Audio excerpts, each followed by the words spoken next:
Hey guys, today's video is about Mr. Toast, and I call this one A Tale of Two Mr. Toast Games.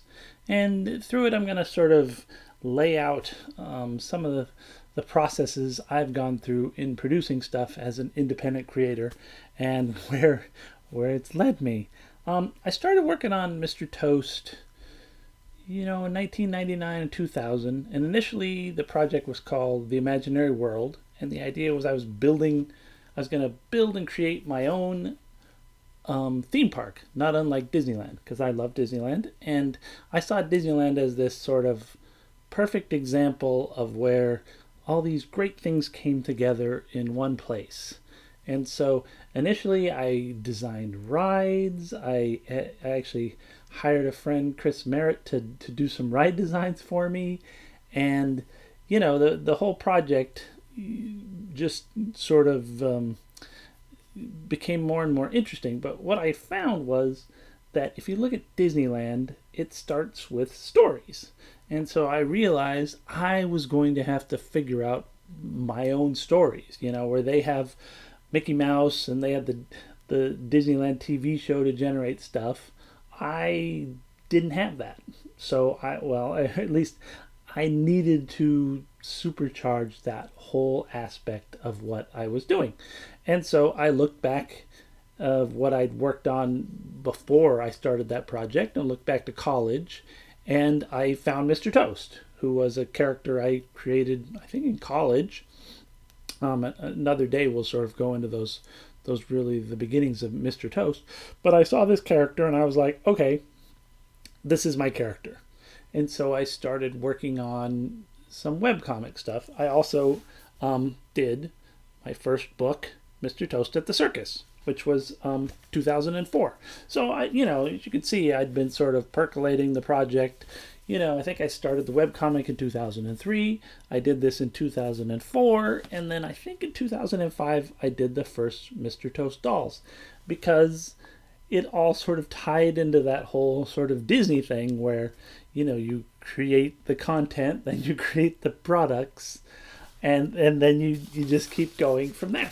And as I worked on this, I accumulated friends along the way who became fans of Mr. Toast, and one of these friends was a guy named Charles Bernard, and he worked in the mobile phone game industry, working on all sorts of games, and he's a programmer. He could do everything, top to bottom, super creative guy. And so he loved Mr. Toast, and wanting to help me sort of make it so that you could show that Mr. Toast could be animated, he made this little 25-second video of Mr. Toast walking. It was like a simple walk cycle, like 8 or 10 frames that just repeated over and over again. So it's just Mr. Toast walking. He's just walking there, and actually the background moves behind him. And he made this little 25-second, and he put this jaunty little whistling music behind it. And it was great. It was like, oh my God, this is perfect. This shows that the character would work in animation. And it was super helpful of him, And I made my first YouTube channel, and I put it on there, and it was like, oh, this is great. And this was back in 2007, back when YouTube was just at its very beginnings. And somehow my video got not shared, but some people took my video and then they reposted it. So it was the exact same video, and they reposted it under their accounts. And then somehow one of those repostings then got promoted through this other early viral video of like these llamas talking. I don't remember what it was, but it was these two llamas talking. But when you would watch that video, over in the corner it'd be like, you might also like this, and it was the Mr. Toast walking video, not my version of it, or like not the one linking back to my channel, but linking to this other guy's channel. And I think this all happened like in 2008, and in short order, this guy had 3 million views on my video, but it was in Germany. So in other words, lots and lots and lots of people in 2008 knew in Germany knew Mr. Toast. And this was a thing that like I had no way to exploit or at least use to my advantage.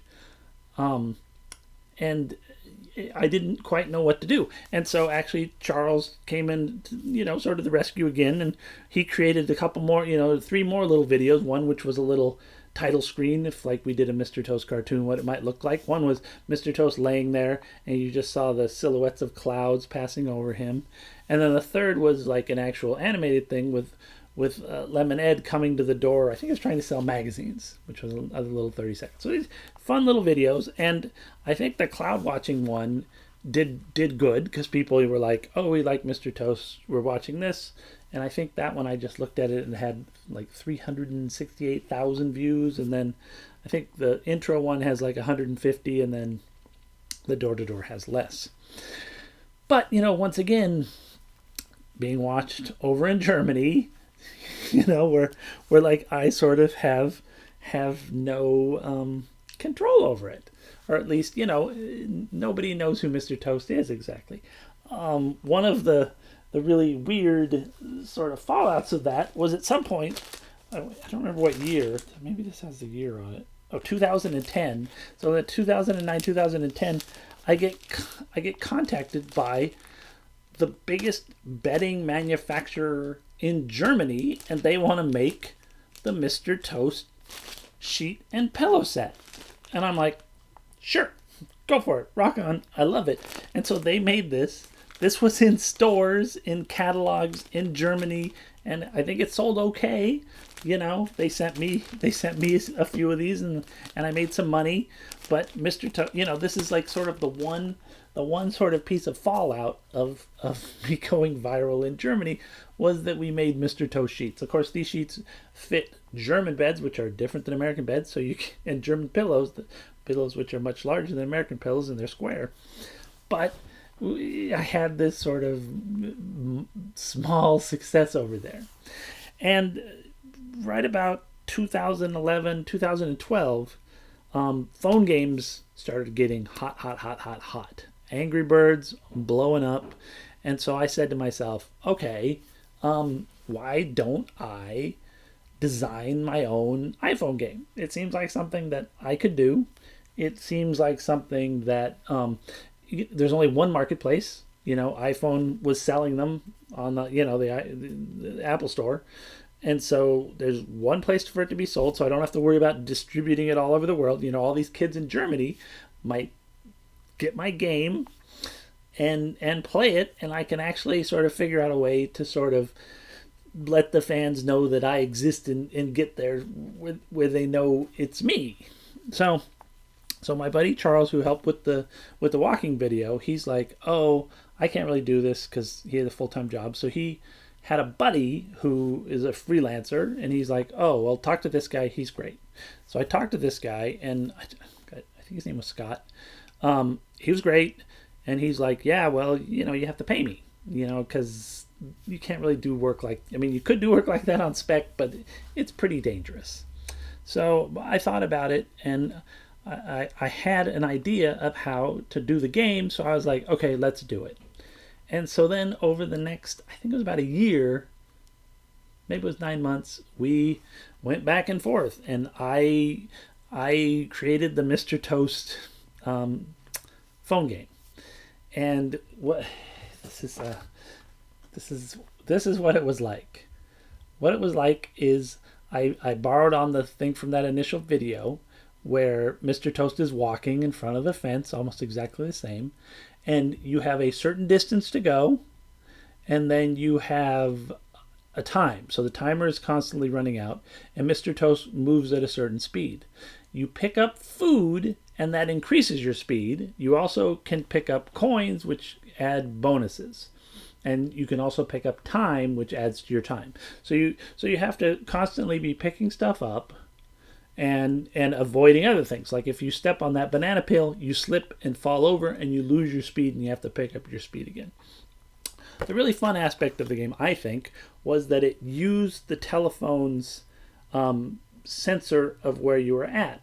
So usually you have like a joystick that determines the game, but in this game, you actually tilted the game up and down and left and right, and Mr. Toast would move left and right and up and down within the space. So you'd be able to like maneuver him. And the guy that designed the game did this incredible job, and it worked really, really, really well. And it was a super fun little game. And it was based on, I sort of was thinking of the game Zaxxon, which was a arcade game, and I was like sort of took my inspiration from that, where it'd be sort of this, this sort of 3D access in there, which wasn't really, it was kind of a 3D. It was a 2D access, but it was a flat 2D access, which is unusual for a game. And the game worked great. Yeah, some of the obstacles you'd hit and they'd break, and so I was constantly designing obstacles. There were also the little coins that you collected, and if you collected the right amount of coins, you got bonus levels and all this stuff. And I also wanted to do an expansion where he's walking around Comic-Con. That was, because I was doing Comic-Con at that point, selling Mr. Toast dolls and comics and books, and I just thought this was great. And I thought, I've got a good fan base.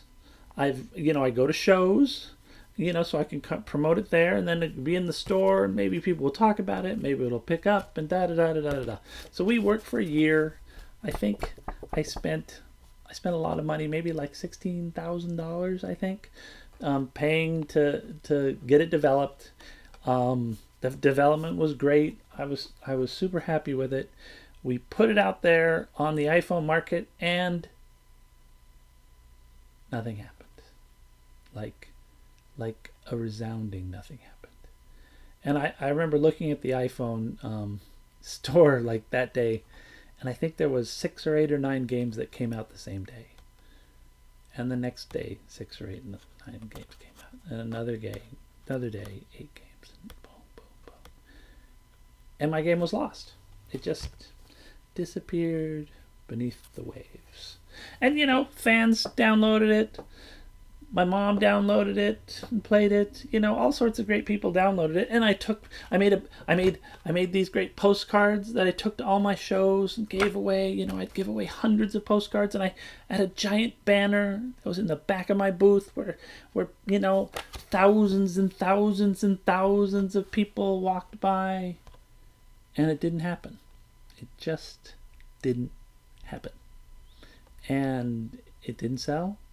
And I think within less than a year, they changed operating systems or whatever, like they always do. And the game no longer worked on anybody's phones. And the game only cost 99 cents. And I think I might have made it free at a certain point. At a certain point, I was just like, just make it free. Free. Whatever. Don't care.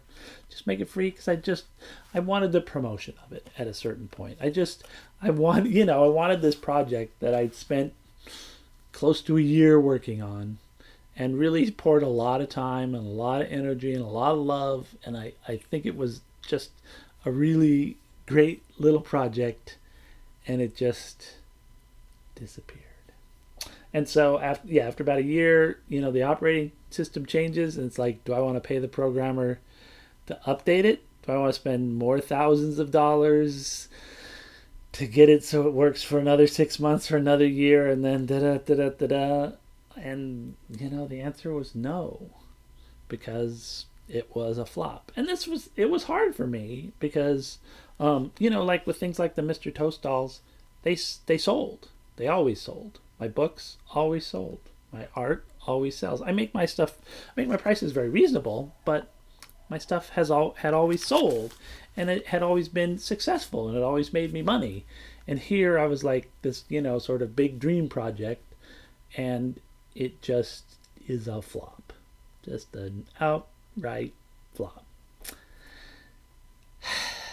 And that was tough, Like with every creator, you hit these situations where it just doesn't go your way. So, I wrote off the game. I stopped giving away the postcards. I stopped putting up the banner. And I said, well, let's let's move on. And I went back to the things that I knew I could do. I knew I could make dolls and I could sell them at shows. I knew I could make books and comics. And I just continued on. So that's the first Mr. Toast game. The second Mr. Toast game worked out a little different. It was 2017, and at this point, Kickstarter was rocking. They're just Cards Against Humanity just did its thing, and like, whoa, it made all this money, Cards Against Humanity, and then Cards Against Humanity was like did that, expanded on that, went crazy, crazy, crazy. And so everybody's like looking at Kickstarter, and what is doing well on Kickstarter are games, card games. So I'm like, okay, let me start doing my research. I get on the computer. This is 2016 or 2017. Maybe it was into 2016. I don't remember. But you could do a lot of research, and there was this one great guy, James Mathe, M-A-T-H-E, and he had it all figured out, because he came at it from like the Dungeons and Dragons kind of world, and he just had pages after pages explaining how the whole thing worked. And I was like, okay, I like this. This is something I can do. And I think I'd already done one doll. Maybe I'd done a doll on there. So I kind of knew the scope of it, but I was like, the doll I did, did okay. Did fine, paid for itself, was like worthwhile. I'm like, okay, I need, and I was looking for that, viral thing, because that's what an independent artist has to do. Is you have to hope that you can hit that sort of magic thing that that rings with people, that sort of gets in their heads and works for them, or it's picked up by all these different, various media sources, and it snowballs. So, I'm always looking for that sort of magic, because I've had it once, sort of, on YouTube. I'm like, I can maybe do it again. Maybe lightning will strike twice. And so I'm doing my research, and I find this ad pops up, and it's an ad from Hasbro, and Hasbro is running the next great gaming challenge. I think it was called. It was Hasbro Gaming Lab, and they were looking for the next great party game. And I read all the rules, and I looked at it, and it was pretty tight. I think you needed to get your application in. I think it was about 6 weeks, and I just started. I'd only spent a week or two sort of developing, and I was like, And then I read further, and how they're structuring the thing is, what they're doing is you enter, and then the top 5. So they pick the top 5, and then those 5 run an Indiegogo campaign. And I looked over Indiegogo, and I looked over Kickstarter, and I was like, man, Kickstarter just seems to be the better platform for doing this. But Hasbro worked out a deal with Indiegogo, so they wanted to work with Indiegogo. And I'm just like, ugh. Do I want to sort of take this risk and go the Hasbro route, or do I want to sort of stay with Kickstarter, where maybe I could go viral and it could go crazy? And I'm like, I'm going to go with the Hasbro one, because my thinking was, if I can get into Hasbro, that's what that's what I was sort of searching for then, and still sort of searching for now, is getting that industry contact that can lead to more Mr. Toast product, or like a Mr. Toast cartoon. And I'd had a couple shots at cartoon stuff and had navigated them terribly. Those are tales for another day, of how I screwed things up, being the outsider that I am. But I was like, I'm gonna go with this Hasbro thing. And how the Hasbro thing structured was, the top 5 then ran an Indiegogo. And then based on how well the Indiegogo went, and how, and their judges, they pick one grand prize winner to win $10,000. I'm like, $10,000. You cannot scoff at $10,000. I could not. So I sat down on my floor and I got to work and I thought about it, and I was like, party game. I'm not going to create a party game. I'm going to create a card game because that's something I know I can produce. I know I can make it work mechanically, and it's something I can understand. A party game, I don't know what that is.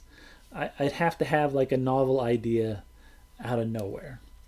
So I sat on my floor and I thought about the games that I loved as a kid.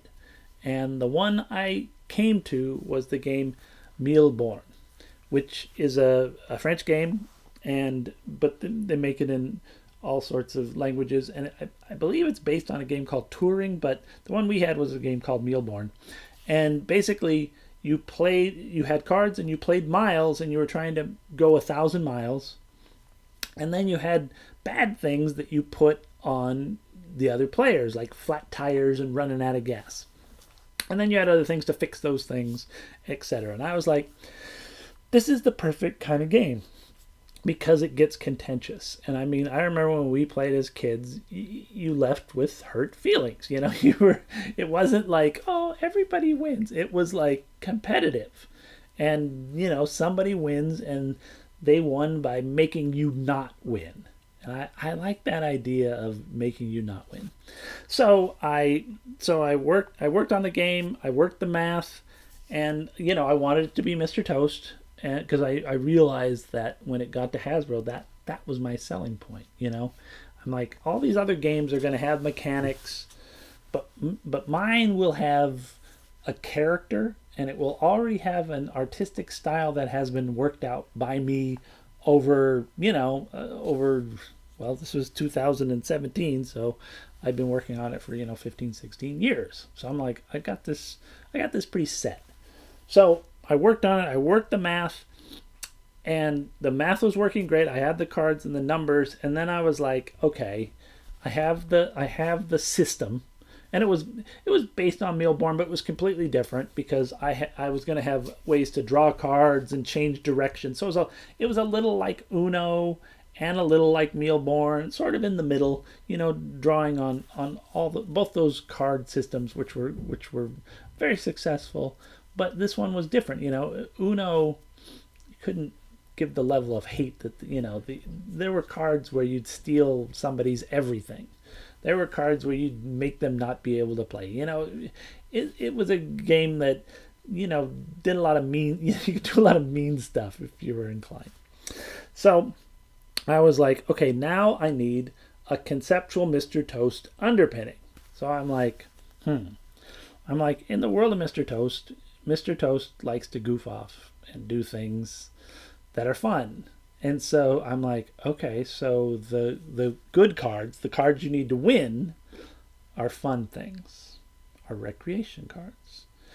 And then the cards that are bad are like the chore cards. So they're all things you don't want to do. Take out the trash, wash the car. I don't think there's a wash the car. But, they're all the bad stuff. While all the good cards are go to outer space, hot air balloon ride, have an ice cream sandwich or whatever. I don't even remember all my own cards. So I realized the whole game was about shirking responsibility. So I called the game Irresponsibility. And that just appealed to me. I also love the idea that I might be creating a game that is going to be played by kids, and it's about them shirking the responsibility of life, which I have spent my whole life doing. So I don't know. Maybe nobody else has thought about that, but it was important to me, and it still is. So called the game Irresponsibility. Once you get like that idea, coming up with all the card things, like Mr. Toast take a walk, and that's a 1. Go to outer space is a 5. So it's like, okay. And, the chores thing is exactly the other direction. The chores get worse and worse and worse. I think one of them's go to the doctor, So not all chores exactly, but they're negative things. Things you don't want to do in your life. So I work it out. I do the art. I do everything. I put it all together. Maybe I didn't have it all absolutely together because with the application process, you didn't have to have it all camera ready because you'd be running the Indiegogo after a certain amount of time. So I got it all together and I sent it in, and I'm like, well, here goes nothing. And they said we'll let you know some sort of fuzzy date or whatever. And I'm like, okay, well, what the hell, if they say no, I'll just run it as a Kickstarter, no harm, no foul. Boom, the time comes, and you don't get a call, and then a little more time passes, and then boom, it's like, I think it was like kind of the middle of the night, or maybe like 11 o'clock at night. The phone rings. I answer the phone, and it's the person at Hasbro, and they're like, da da da da da da da. You're one of our 5 finalists. I'm like, okay, that's pretty nice. To just sort of, in a really short span of time, figure something out, put it together, put it out there, and boom, everyone else that you're up against, you're in the top 5. And I'm like, okay, it just proved to me that, and the phone game taught me a lot about that kind of thing, where it's like, you can figure it out. You can figure out how it works. I may not be able to program it. I may not be able to animate it, but I can figure out the ideas that are necessary to make a thing work. Oh, the one other key to the game was I gave it to, and the other thing that made it super easy was there was some really good, maybe it wasn't print on demand, but some printer in China that made card game stuff. So you could literally send him your files, and he would send you back a sample of your game, like within like a week or 10 days. Maybe, I think it was like a week. And I'd pay for FedEx because it's like 40 or 50 bucks. And I'm like, what do I care? I'm going to have to spend some money up front to get this to happen. And that's one thing you always want to realize is when you're creating, just spend a little money up front. You may lose that money if nothing goes anywhere, but to have something that, if you're on that turnaround where you got to make it happen, just do it. Just, don't sweat $50 here and there because it's $50, and hopefully you'll make it back. Hopefully. And so I had decks. They didn't have all the art correct, but I had decks that I could play with, and I gave one of these decks to my friend Harrison and his girlfriend Kayla, and they played the hell out of the game. They played the game every night. People would come over to their place. They would play the game with them. And this wasn't because I said, hey, could you, because I sent out play tests to 6 or 8 or 10 people, and I was like, hey, can you check this out? But they it hit them right where you want a game to hit them. And the thing about it was, Kayla loved sticking it to Harrison. She loved, if they played with 3 or 4 players, she'd throw all of her nasty cards on him. And I was like, this is an aspect of gaming that if you can get it to work, and people love that. And so I was like, okay, I'm convinced the game system works because they played enough times to, if the math had been really off, they'd have been like, well, what happens is we run out of cards, or what happens is, but there weren't any what happens is. They played, I'm assuming at least 100 games, in addition to some other people trying it too, and had really seen that under the proper stress test of 2, 3, and 4 players, it worked. So I'm like, I'm golden, I'm good. So Hasbro calls, I'm in the top 5. I set it up for Indiegogo. I design a box, design a nice little box. I make the decks. I figure out. I think I might have I definitely got the boxes. And I got everything done in a different place, and then I did them together. I put it up, and I see the other 4 games that I'm up against because they're also running campaigns at the exact same time. And They're all fine games, but I was like, mine just, I felt like it had a little bit of an edge just because it had Mr. Toast. And Mr. Toast has proven to be an appealing character everywhere I've ever taken him.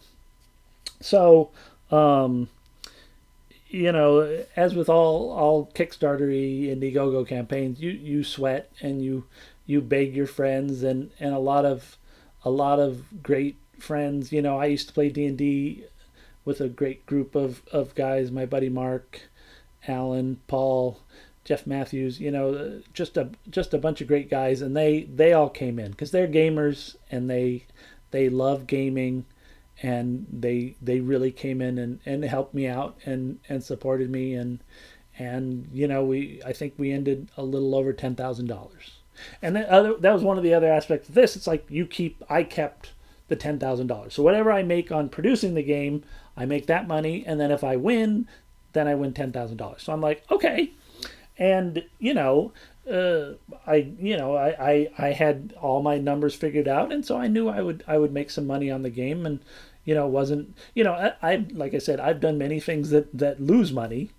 Most comics and books that you print, you do not make money on, but other things like Mr. Toast Doll and like the game, I made some money on it. So do all that, and then wait until the Hasbro makes the decision, and boom, they call me. I don't think it was a long time. I think it was fairly quick. I won. So I'm like, okay. So this whole sort of process I played out. I'm thinking less than 6 months. It was not a huge process. Maybe it was a little longer than 6 months, but it was really quick. And I got to go out to Hasbro and meet the whole Hasbro gang, and the trip was just super fun. Just meeting all the people and talking to them, and I got a little bit of feedback, and it's like, I think a couple of the people had known who Mr. Toast was, so that helped me a bit. And I went out there and talked to them, and they were interested in making the game, and it's pretty funny because they sort of said, oh, it would be like this, and it'd be in a box, and I was like, ugh. Because I always pictured it like an Uno, where you try and make it as inexpensive as possible to sell it to as many people. And they sort of saw it a little more in the higher end market, which is great. And so when they were thinking, so they sort of showed me the how the box would be. And I went home that night, or went back to my hotel, and I actually went and found an art supply store, and I went and bought art supplies, and I actually mocked up what I thought the cover of the box would be, since it was a bigger piece of real estate than I expected. I'd mocked up a smaller box before that, so I made this piece of art, and in the end, we're pretty. I drew the art again and did it a little better. But the art I worked up in the hotel room ended up essentially being the art that ended up on the box. And, they of course did, put it in this beautiful box with the characters all over, and, nice sheet of rules, these real nice cards, and how this, to fill up a little more space. And just super happy. And then the game came out, like, I guess maybe it was Christmas time of 2017 or maybe 2018. I'd have to look that up. I should have looked that up before this. And once again, unfortunately, the game didn't do great. And, so, my plans of, me being the Hasbro guy for the rest of my existence, and they, because they also own the Hub TV station at that point. Maybe they still do. I was just like, oh man, I'm going to get in there with the game. Everyone's going to see Mr. Toast. And everyone loves, that's the thing about Mr. Toast. Everyone always loves Mr. Toast. Everyone I met loved Mr. Toast. But it's still a thing that's created by one guy, me. And occasionally when I have the money, I get to hire my buddy Todd to draw everything because he's like the greatest comic book artist in the world. So it came out that Christmas, and it did okay. I don't think it flopped. I think it just did okay. And that was tough, you know. And it's like, where do you go from there? If it had been like this giant smash hit, if it had been Cards Against Humanity, but it's, everything Mr. Toast is not, it's not made to be Cards Against Humanity. It's made to be like these little personal things, I'm getting emotional.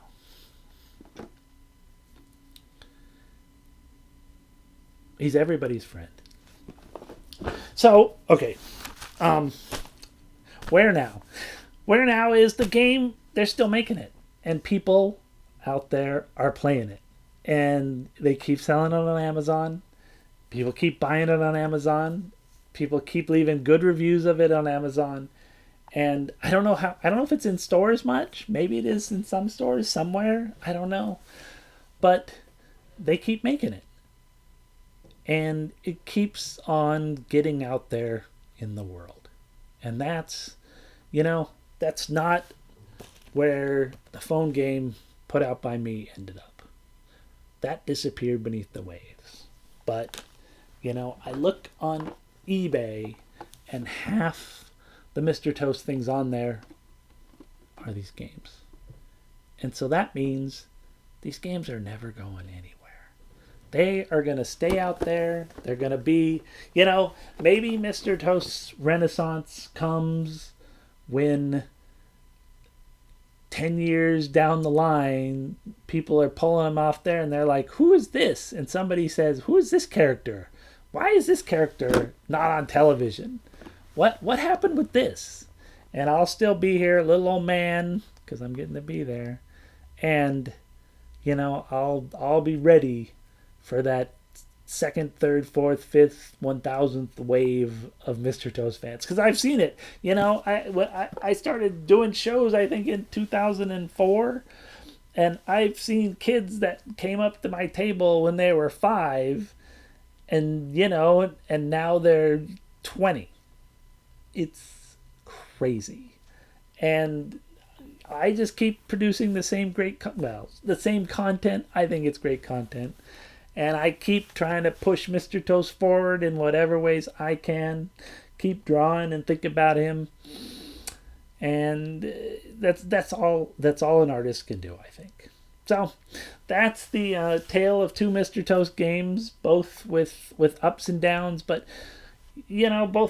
both times I came away learning a lot about being an artist, about how to design things, about how to create things, about how things mean something to people. And I think that's an important aspect that can get lost sometimes. And that's my whole thing, is I'm always looking for that next challenge for me. And I don't know what it's going to be tomorrow or the next day, but I'm up for that challenge as an artist, and I'm looking for that challenge. So that's the story. Hope you liked it. If you liked it, leave me a thumbs up. Maybe think about subscribing. Maybe think about telling your friends and helping me go viral one more time, because it'd be nice to go viral one more time. Thanks, everybody.